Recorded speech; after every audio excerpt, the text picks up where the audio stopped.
क्या आप जानना चाहते हैं कि आने वाले कल में आपके भविष्य में आपको हार्ट अटैक, स्ट्रोक या पैरालिसिस या डायबिटीज होने वाला है या नहीं होने वाला है?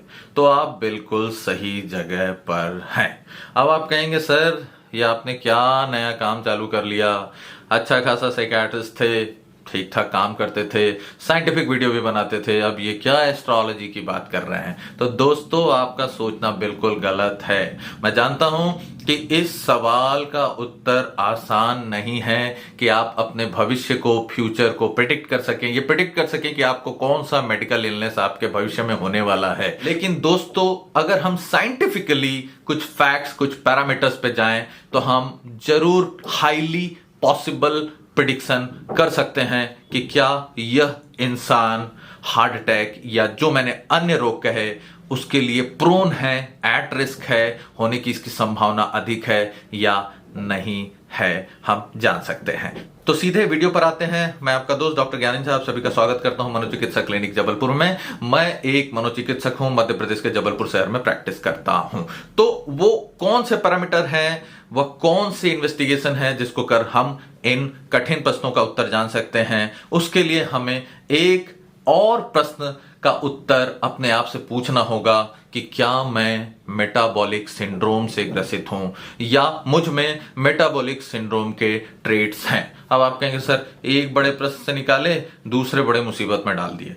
मतलब एक प्रश्न का उत्तर ढूंढ रहे थे, यहां दूसरा प्रश्न आ गया मेटाबॉलिक सिंड्रोम। अब देखिए दोस्तों, यह जो बड़ा प्रश्न का उत्तर हम ढूंढ रहे हैं, यह 1+1 2 वाला मसला नहीं है। बड़ी चीज पाने के लिए बड़ी जुगत लगानी पड़ती है। तो ये बड़ी जुगत जरूर है मेटाबॉलिक सिंड्रोम को जानना, लेकिन आज अगर इस वीडियो को पूरा देखेंगे तो आप मेटाबॉलिक सिंड्रोम से ग्रसित हैं या नहीं है इसका उत्तर चुटकियों में दे सकते हैं। तो शुरू करते हैं जानना कि मेटाबॉलिक सिंड्रोम क्या होता है, हम उसके डायग्नोसिस कैसे बनाते हैं। और मैंने आपको पहले ही बोल दिया है कि यदि आपका डायग्नोसिस बनता है, आप ग्रसित पाए जाते हैं मेटाबॉलिक सिंड्रोम से, तो इसकी बहुत हाई पॉसिबिलिटी है कि आपको भविष्य में हार्ट डिजीज, स्ट्रोक या पैरालिसिस या डायबिटीज हो सकता है। तो दोस्तों बिना समय गवाए सीधे हम डायग्नोस्टिक पॉइंट, उन क्राइटेरियाज पे आते हैं जिसको जानकर हम जान जाएंगे कि हमें मेटाबॉलिक सिंड्रोम है अथवा नहीं। तो मेटाबॉलिक सिंड्रोम हमें है अथवा नहीं, इसके लिए 5 पैरामीटर्स की जरूरत होती है। 5 प्रश्नों के 5 इन्वेस्टिगेशंस के रिपोर्ट जब हमारे पास हो तो हम कह सकते हैं कि इसका उत्तर हां है अथवा ना है। सबसे पहले आपको यह जानना होगा कि आपका वेस्ट सरकमफेरेंस क्या है, जिसको आप आसानी से इंच टेप से नाप सकते हैं। अगर मेल है तो आपका वेस्ट सरकमफेरेंस 40 इंच से ऊपर नहीं होना चाहिए। अगर फीमेल है तो आपका वेस्ट सरकमफेरेंस 35 इंच से ऊपर नहीं होना चाहिए। अगर सरल शब्दों में कह दूं तो अगर एब्डोमिनल ओबेसिटी है, आपको दिख रहा है कि बेली फैट है, निकला हुआ है पेट, तो आप एट रिस्क हैं। सेकंड फैक्टर के लिए आपको ब्लड प्रेशर मेजरमेंट करना पड़ता है, जो कि आप आसानी से घर पे कर सकते हैं या कहीं पे भी अपने आसपास के निकट के डॉक्टर से मिलके कर सकते हैं। आपका ब्लड प्रेशर यदि 130 सिस्टोलिक या ऊपर का और 85 डायस्टोलिक या नीचे का, इससे ज्यादा होता है तो हम कहते हैं कि यह फैक्टर भी पॉजिटिव है। तीसरे, चौथे और 5वें पॉइंट के लिए हमें ब्लड इन्वेस्टिगेशन करवाना पड़ता है।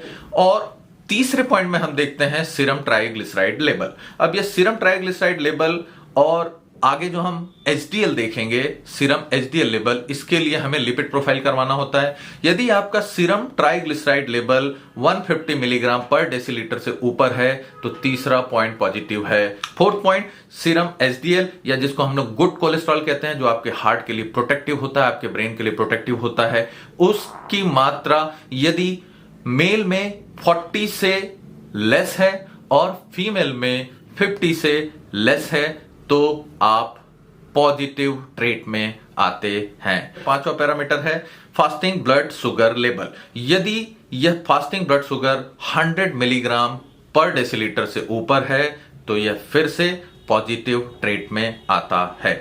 अब इन 5 पैरामीटर्स में जो हमने देखे हैं उसमें से 2 पैरामीटर वेस्ट सरकमफेरेंस और ब्लड प्रेशर नॉन इन्वेसिव है, इसके लिए किसी भी किस्म के ब्लड टेस्ट की आवश्यकता नहीं है। और आपको एक जानकारी अलग से दे दूं, अंडरलाइन, बोल्ड, कैपिटल लेटर्स में कि वेस्ट सर्कमफ्रेंस को कई स्टडीज में बहुत बहुत बहुत इंपॉर्टेंस दिया गया है और यह माना गया है कि यदि केवल हम वेस्ट सर्कमफ्रेंस को ही क्राइटेरिया माने तो भी यह बाकी क्राइटेरिया पे बहुत भारी साबित होता है। इसका सीधा मतलब है कि एब्डोमिनल फैट का डायरेक्ट कोरिलेशन पाया गया है मेटाबॉलिक सिंड्रोम से। यदि आप इन 5 क्राइटेरिया में से 3 या 3 से अधिक क्राइटेरिया को फुलफिल करते हैं तो मुझे बहुत ही दुखी होकर कहना पड़ेगा कि आपको मेटाबॉलिक सिंड्रोम है और इसकी बहुत बड़ी संभावना है कि भविष्य में आपको हार्ट अटैक, स्ट्रोक या पैरालिसिस और डायबिटीज हो सकता है। यदि आपको कोई एक पैरामीटर भी पॉजिटिव आ रहा है तो आप रिस्क में हैं कि बाकी जो 4 पैरामीटर्स हैं उनमें भी आप भविष्य में पॉजिटिव हो सकते हैं यदि आप इस पैरामीटर को ठीक न करें और इसके करेक्टिव मेजर्स को ना अपनाएं। हैं कि साल में एक बार अपना लिपिड प्रोफाइल जरूर कराएं, फास्टिंग और पोस्ट प्राइंडियल ब्लड शुगर जरूर कराएं। तो अगर हम इन बेसिक पैरामीटर्स को देखें तो हम प्रेडिक्ट कर सकते हैं कि किसी व्यक्ति को हार्ट अटैक, स्ट्रोक या डायबिटीज भविष्य में हो सकता है अथवा नहीं।